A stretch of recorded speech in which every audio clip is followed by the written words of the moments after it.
બંગાળની ખાડીમાંથી આવેલું low pressure છે ગુજરાત ઉપર આવીને ડીપ ડિપ્રેશન બન્યું હતું અને ડીપ ડિપ્રેશનને કારણે ગુજરાતની અંદર સાર્વત્રિક રીતે ભારેથી અતિ ભારે વરસાદો થયા છે અને એ પછી ડીપ ડિપ્રેશન છે એ છેલ્લા 36 કલાક સુધી કચ્છ ઉપર સ્થિર થઈ ગયું હતું, આગળ વધી ન શકતું હતું। એ જે સ્થિર થયું હતું એ ડીપ ડિપ્રેશન આજે બપોરે 2 વાગ્યાથી ફરીથી એની મૂવમેન્ટ ચાલુ થઈ ગઈ છે અને હવે ધીમે ધીમે પશ્ચિમ તરફ આગળ વધી રહ્યું છે અને એ ડીપ ડિપ્રેશન આજે સાંજે 6 વાગ્યા સુધી જે અમારું છેલ્લું પ્રિડિક્શન છે ત્યાં સુધી કચ્છના ખાવડાથી 35 અથવા તો 40 કિલોમીટર પશ્ચિમમાં એનું કેન્દ્રબિંદુ નોંધાઈ રહ્યું છે અને ધીમે ધીમે આગળ વધી રહ્યું છે। આવતીકાલે 30 તારીખે આ જે ડીપ ડિપ્રેશન છે એ કચ્છના જખૌ બંદરથી અરબી સમુદ્રમાં એ ઉતરી જશે। પણ ખાસ કરીને જે આવનારા સમયની અંદર ગુજરાતની અંદર પવન અને વરસાદની શક્યતાઓ છે એની અંદર જોવાનું એ છે કે હજુ પણ 24 કલાક સુધી પશ્ચિમ સૌરાષ્ટ્રના જામનગર, દ્વારકા ને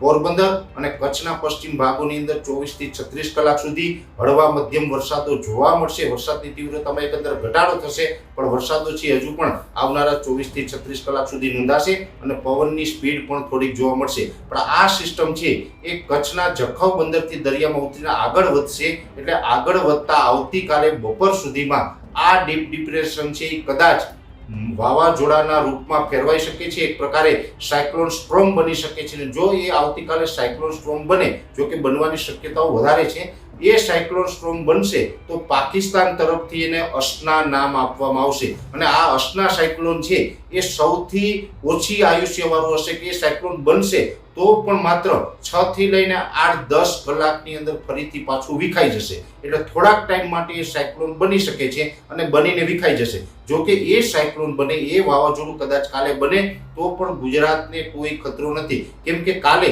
વહેલી સવારે 6 થી લઈને 9 વાગ્યા સુધીમાં 30 તારીખે વહેલી સવારે એ જખૌ બંદરથી જેમ દરિયામાં આગળ વધતું જશે એટલે સાયક્લોન બનીને પણ ગુજરાતથી દૂર જતું હશે।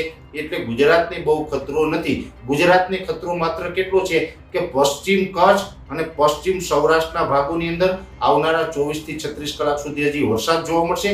જો કે આજ દિવસ સુધી, આજે 29 તારીખ સુધી જે વરસાદો પડ્યા છે એની કરતા વરસાદોમાં હવે ઘટાડો નોંધાશે, તીવ્રતા ઓછી થતી જશે પણ ખાસ કરીને પવનની સ્પીડ છે એ જેવી રીતે અત્યારે છે એવી રીતે વધારે જોવા મળશે। આ પવનની સ્પીડ છે આવનારા 24 થી 36 કલાક દરમિયાન સૌરાષ્ટ્ર અને કચ્છની અંદર સામાન્ય રીતે જોવા જઈએ તો 40 થી 60 કિલોમીટર પ્રતિ કલાકની ઝડપે આ પવનો ફૂંકાય અને એના ઝટકાના પવનો છે એ 70-80 કિલોમીટર પ્રતિ કલાક જોવા મળે તેવી શક્યતાઓ છે। એટલે વરસાદ છે એની તીવ્રતા ઘટશે છતાં પણ વરસાદો છે એ પશ્ચિમ સૌરાષ્ટ્ર અને કચ્છની અંદર ચાલુ રહેશે અને પવન સાથે વરસાદો પડશે તેવી શક્યતાઓ માની રહ્યા છે। આમ જોવા જઈએ તો આ જે સિસ્ટમ છે એ દરિયામાં જઈને જો સાયક્લોન બનશે તો લગભગ છેલ્લા 48 વર્ષનો રેકોર્ડ તૂટશે।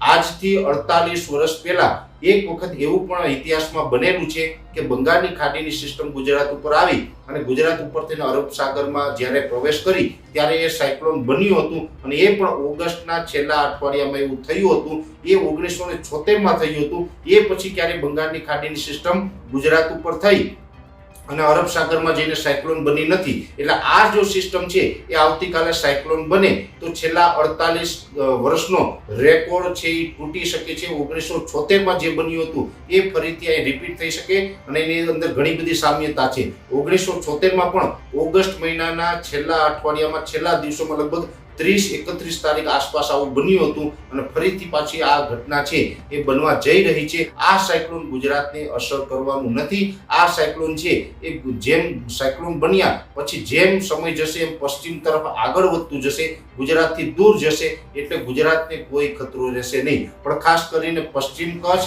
અને પશ્ચિમ સૌરાષ્ટ્રના ભાગોની અંદર હજુ પણ 24 થી 36 કલાક સુધી પવન સાથે વરસાદ પડશે એટલે એ વિસ્તારના નાગરિકોએ હજી પણ સાવધાની રાખવી, સાવચેતી રાખવી, બધા સુરક્ષિત રહેજો અને સાવધાન રહેજો એવી હું આપને અપીલ કરું।